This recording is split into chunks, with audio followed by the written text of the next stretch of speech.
Hi guys, and welcome back to another video. My name is Randy, and today I'm going to show you how I take my nails from this to this.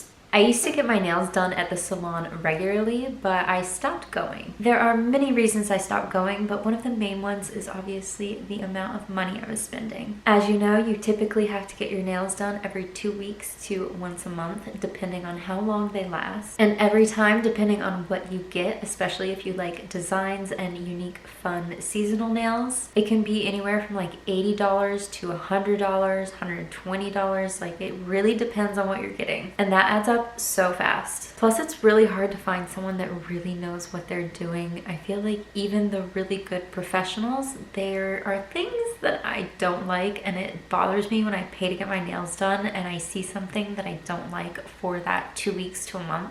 And sometimes it can ruin the whole thing for me. And I'll talk about my nail salon pet peeves as I teach you how I do my nails, so kind of how to prevent those things. Okay, I hope you guys are ready to get salon-like nails at home. Let's get started. Let's go ahead and pan over to my little workshop right over here. First and foremost, find your Pinterest inspiration. So you kind of have to know what you want to do and have a picture for reference so you can quite literally copy it. Basically the same thing you do for your nail artist at the salon. I've actually done this nail look before and I really loved it. It was one of my favorites, so I'm gonna redo it for spring. Okay, so let me show you some of the things that you're gonna use. You can find almost all this stuff on Amazon. That's where I get most of my things. You can use your natural nails and grow them out and just file them to the shape you want, or you can use tips. If you're using tips, I suggest just getting Gel X tips.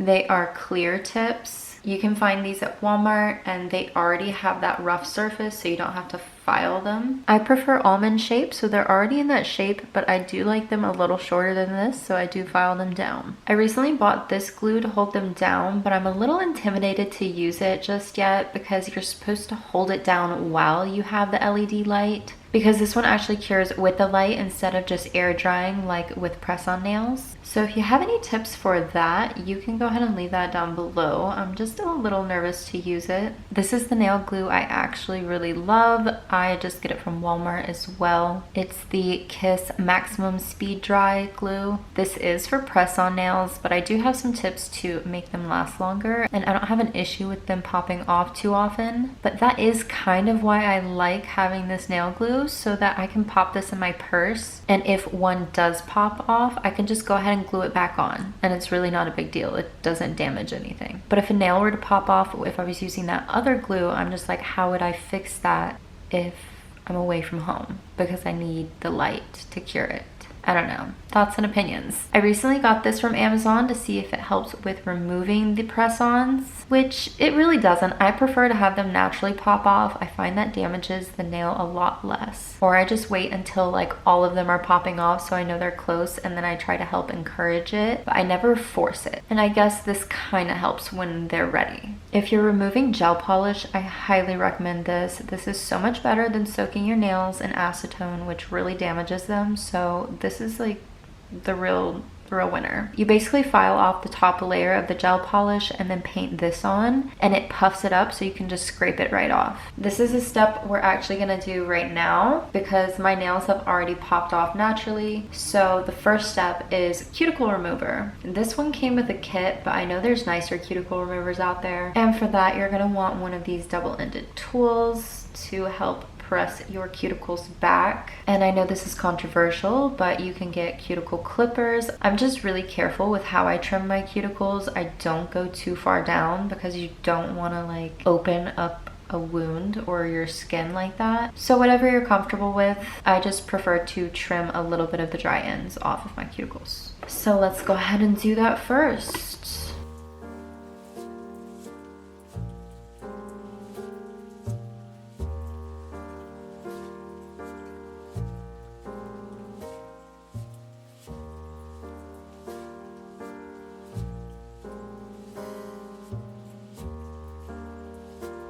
Make sure to always keep a towel with you when you are doing this so you can wipe anything, your brushes or any residue. Pro tip is to put a little show on I'm not watching Jurassic World, I'm watching Bridgerton. Perhaps eating will make your brain big enough to finally fill that hat. Oh! I'm rewatching everything so I can watch the new season, so don't leave any spoilers down below. I haven't gotten to it yet.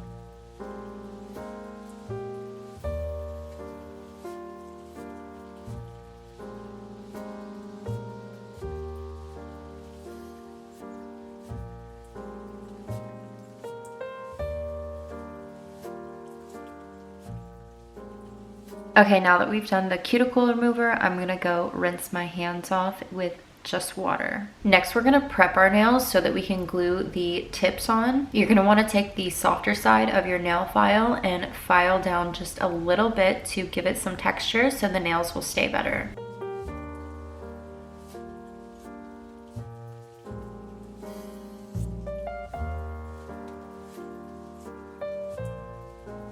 Now that I've filed them down, I'm gonna rinse them again one more time with just water, no soap. Then you're gonna wanna let them dry all the way before you put the tips on. And the tips come in mini sizes, so you're just gonna press them down as if you're pressing them on all the way with the glue, and see if it covers all the way on either side. You don't want it to be too small and you don't want it to be too big. That is one of the things that will make them pop off, is if you don't have the exact correct size.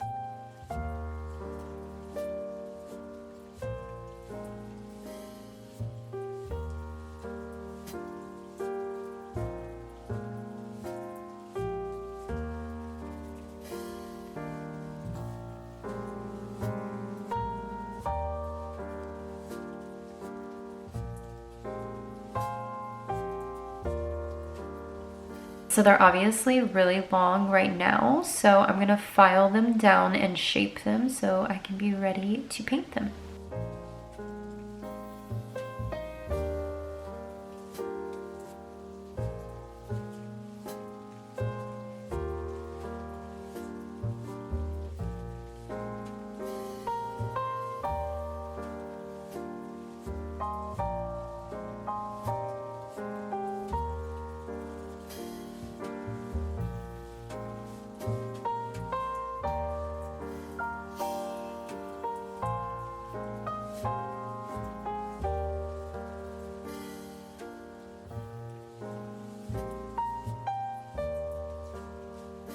Okay, so it's actually the next day and I finished my tips yesterday, but I decided to take a break because it was getting dark outside and I had to eat dinner, and I just figured I'd finish painting today once we had the natural lighting back. So before we even begin painting our nails, we're gonna take this acetone and we're gonna pour some into the lid and keep it on the side with a little brush. Be very careful not to get it on your tips because it will mess up your tips. This is the cleanup brush I use when painting my nails. I got it from Amazon. I'll have everything linked in the description box down below. But whether you're doing a French tip or just a full nail color, it's good to have this on hand, because basically what you're going to do is you're gonna dip it in the acetone and you're gonna get that rag or cloth that I told you to put aside, and you're gonna kind of dab it on there so it's not super saturated. And if you spill over the edge at all, you wanna make sure you clean that up. And if you're doing French tips, this, in my opinion, is the easiest way to achieve French tips. And I'll show you how that's done today since I am doing French tips. But one really big issue when people do their nails themselves is having the gel polish peel off. And one of the reasons it does that is if you have bulky gel polish that spills over the side. So you really want to make sure you're doing thin coats. And if you go outside of the lines, clean it up, because if it's not cleaned up, once it is set, it will peel with the rest of your polish. It almost gives it a free little edge to begin that peeling process if it's not secure to your nail, which the Gel X nails likely don't need to be prepped, so you don't have to file them to get that rough surface.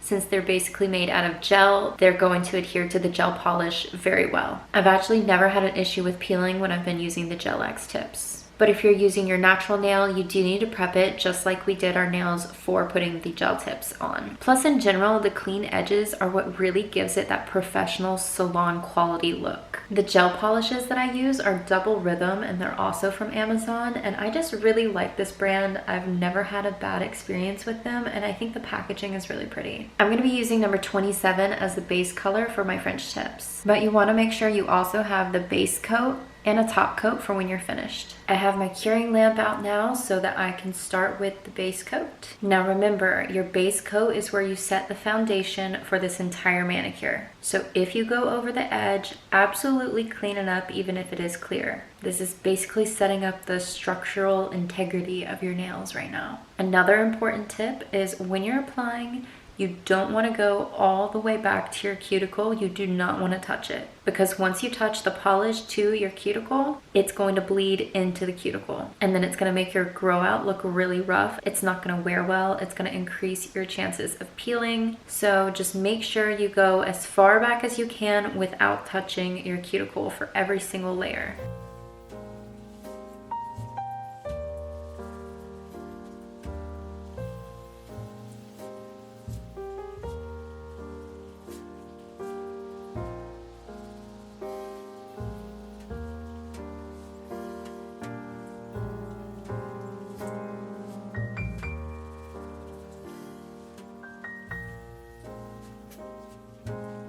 I'm using their pastel yellow for the French tips. And the secret to French tips, once you have your base color set, you can paint on a rough French tip, and don't worry, you can clean this up really easily and you can completely restart if you want. Make sure you're bringing your color around to the very front. This is also going to help prevent it from peeling or chipping.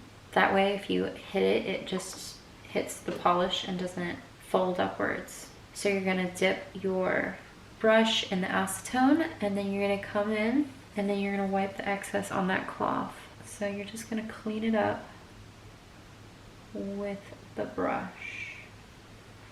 And it takes some practice to really perfect it. But once you have that cured gel polish on top of your nail, you don't have to worry about the acetone messing up the tips. And then if you don't like how it looks, you can just completely wipe off all that polish. But I feel like that looks pretty good. I take a minute on these to perfect them, and then I want to get it off my skin.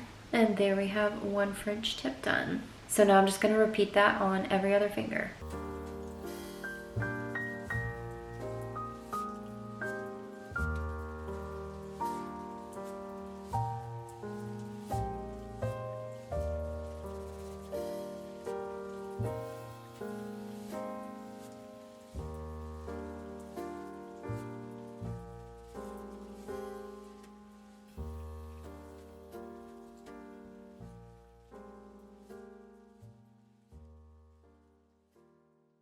I'm going to use shade number 2, which is kind of like a deep maroony red, as the center of the flowers. And then I'm going to use this light pink shade, which is number 10, as the petals of the flowers. And I'm just going to kind of do the pattern that's shown on Pinterest. And I'm using one of these tools to create the dots. It's got a little metal ball at the end, so you can just dip it in the polish and create a little ball.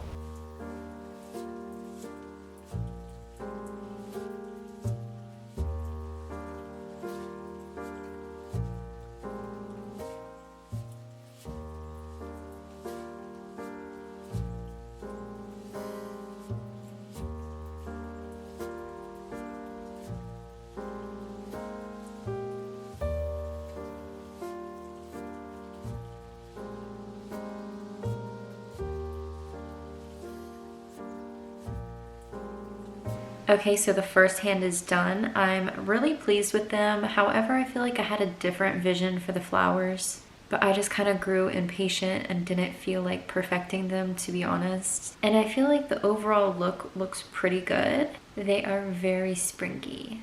So let's go ahead and do the other hand.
And here's the final result. Both the hands are done. I'm pretty pleased with them. Don't forget to cure the last top coat for 2 minutes instead of just the 60 seconds. And don't forget to top it off with cuticle oil once you're all done. Thank you guys so much for watching today's spring nail tutorial. If you have any other questions, go ahead and leave them in the comments down below. I know doing your own nails can be a little intimidating at first, but trust me, once you learn how to do it, it is so easy. And it is so worth saving the money. If you're not already subscribed to my channel, go ahead and hit that subscribe button for more videos like this. And if you haven't already followed me on Instagram, go ahead and find me on there as well. And with that, I'll see you guys in my next video.